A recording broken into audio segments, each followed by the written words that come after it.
There's a lot of questions here around where's he going to be at when he gets back. But when he does get back, he'd be playing alongside Tatum, Brown, hopefully a better core. So this is obviously something we're talking about for the following year. And you've mentioned it, John. Why would he sign now? There isn't a lot of benefit to doing it now for him.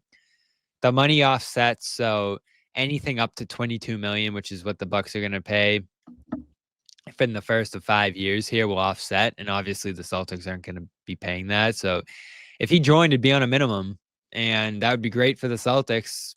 Maybe it's 2 years at the minimum, and he plays that next year, or there's an option on the third or something like that. I think that would be ideal for Boston, but I just don't get it from Lillard's standpoint to sit through this year and be in Boston unless he just loves Tatum that much that he wants to rehab with him. And his family's in Portland, and I think he was separated from them in Milwaukee last year, and that was a difficult thing for him. So I think he'll probably want to be in close proximity to them. That's where the Warriors thing comes into play, and I think that makes some sense too, probably about as much sense as the Celtics do for him at this point, and he's from Oakland, so I'd put it like 50-50 Celtics Warriors, and I do like it just because if it's a minimum, John, or even if you do have to pay him like the mid-level next year or something a little bit more than that, because his salary again offsets next year as well from the Bucks. It's this season and the next it'll offset. What's the harm? I don't see any harm in it. That he would help your backcourt. He's a great fit in your system with all the threes you want to shoot. He would maybe even bring some players in, having Lillard, Tatum, and Brown, those guys there. I don't think there's any downside to it at the minimum. Yeah, so I don't hate it for a couple reasons. One, I don't hate it because it doesn't help you this year. And so my thing is, it's still going to allow the Celtics to go through this year and hopefully end up with a good draft pick.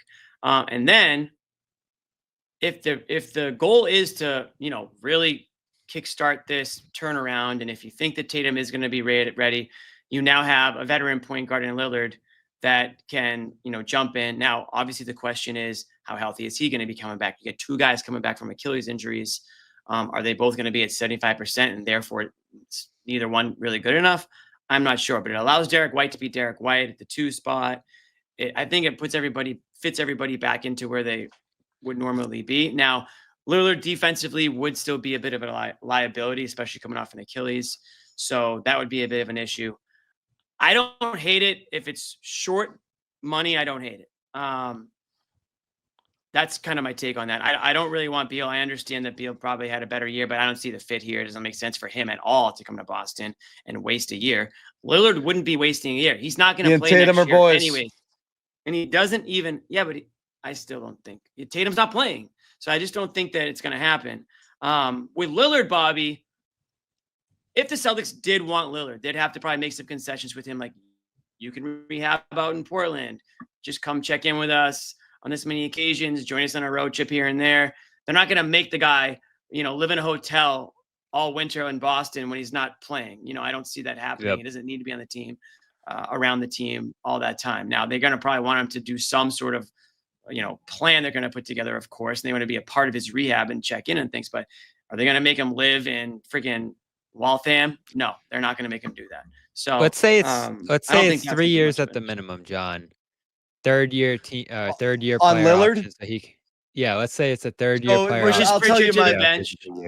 I'll tell you my stance. At first, I was a hard no, and the main reason being because I've softened it a little, but the main reason being what I keep saying earlier is the Celtics need to detonate, and go backwards hard. Lillard doesn't hurt the tank next year, so I do think that is a better reason to potentially do it. In a perfect world, you would end up in the lottery, and then you come back with a very high draft pick that you can insert into a lineup, plus Lillard, Tatum, Brown, and all of a sudden, as Jimmy said, you realign, you reset, you bump Pritchard back to a 6-man role, you bump Hauser back to the bench. Is it a perfect lineup? No. You get out under the luxury tax there. You can use that mid-level. You can go get yourself a serviceable big man or a person or two, and now fill out a more competent lineup that doesn't have Hauser and Kata starting with Walsh and Shireman as your 2 options off the bench. And I can't believe 50% of you think that 43 wins is going to happen next year, because we did put up a poll, but it doesn't matter. So could you talk yourself into that? Maybe. However, I am I am very hard on my stance that, and this is not an anti-Brown or Tatum agenda. I do not believe you can build a team right now, or I don't believe the Celtics are in a position to build a team around 2 max superstars, given how little they have in reserve. And so, but now you have a star on the minimum. So that changes it a little, but I do think you're pressing pause on, and also maybe conning yourself into believing, well, but what if maybe we can pull this off, well, here's the thing. And try to have one of those old school superstar teams from 10 years ago, where it's 3 stars and a bunch of and then 8 Udonis Haslams, and that's good enough to win. I don't think you can do that anymore. I think the model has been proven clear here. A lot has changed. We see the value of depth. We see the pace and space and the way that the NBA is being played here.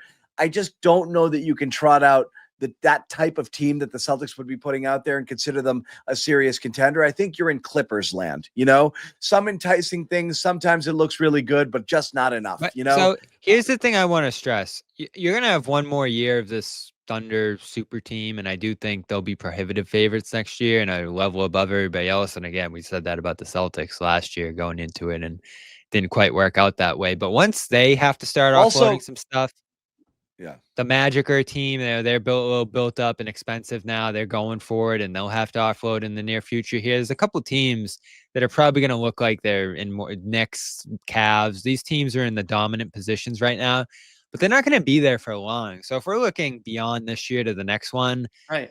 What is Lillard, Brown, Tatum, competent center, like you said, John, and Pritchard and Hauser off the bench? I know that doesn't look like a super team by the standards we've looked at in past years, but in an NBA where the talent's spread out more evenly, Tatum, Brown, Lillard, a decent center, and some other pieces there might be pretty good.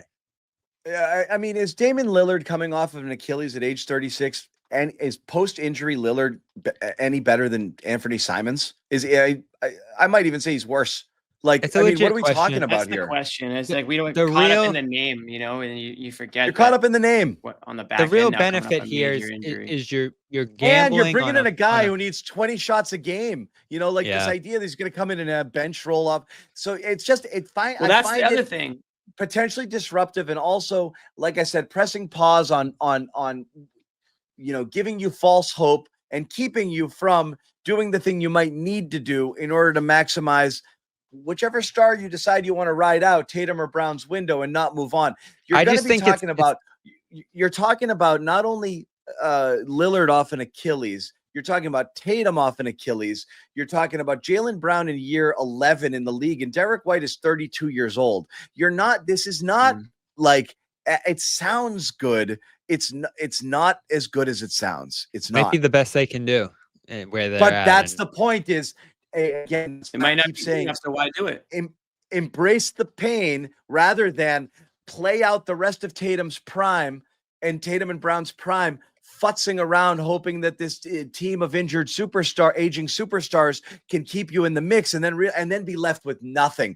No trade value for those guys anymore, and an impossible task of rebuilding after having been stuck kind of in the 4 or 5 seed range and getting pick number 22 every single year. Well, the one thing I just don't like it. John, I would rather go backwards and try to go forwards with newer, younger players. You need a reload. I think Lillard just kind of presses pause. That's all.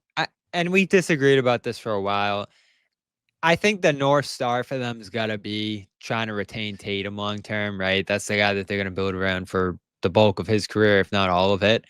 And I think the most surefire way to keep him around and invested is to continue to try to put together as competitive of a team as you can each and every year. And this might be the one when he comes back that looks like it can contend at that point. And if that doesn't work, you keep trying to pivot at that point. Let's get young and athletic. Let's stop doing this old guy thing. Like, I'm tired of it. Like, I don't want to do that anymore. I don't want to be the old slow team. You might be able to do a little bit of both. The thing is, you need some reliable talent here. And this, to me, there's obviously a risk with his health and where he's at in his career, but the cheat code is the cap hit you're taking on him. You're having the Bucks pay. I get the low risk. There's almost no risk other than the fit and maybe not working personality wise. That's something that and the false hope. But again, I keep going back to the youth movement and the draft picks and all that. That stuff's uncertain too. And if you're doing that or trading Brown like we've discussed and bringing in some young guys who are uncertain and all that, like it just accelerates the possibility that you could lose Tatum down the line. Bobby, how did they get here? I just is so baffling to me. How are the Celtics now? Because of Tatum and Brown. Like, you got there, you got the picks, you made the picks, and then you have this duo that everybody's been gushing over for 10 years. Like, how is any team good right now? They drafted good guys and then they grew with them. That's how every team is good. You know, like, I mean, or you trade a superstar for younger guys like Oklahoma City did, and you get your SGA and you get your Chet.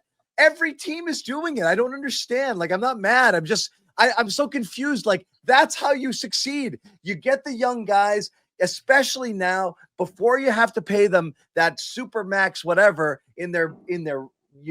by the time they hit their rookie extension, you can surround them with people with talent. It's really hard to have superstars in your 30s making super max deals and put quality players around them, especially guys that have question marks with injuries around them. You know, I don't get of course it's uncertain, but that's how everybody gets good, or teams get stuck in nowhere land, continuing to pick in the lottery and swinging and missing all the time. If you trust Brad, or you trust the people making the decisions, you get there, you make the picks, you get the players, you develop them. That's what you're supposed to do, you know, and that's how they got here. They did it. They got Tatum, Brown, and Smart, and had a core, a solid core for 7-8 years, and then they had the flexibility to add some pieces around it. That's what they did.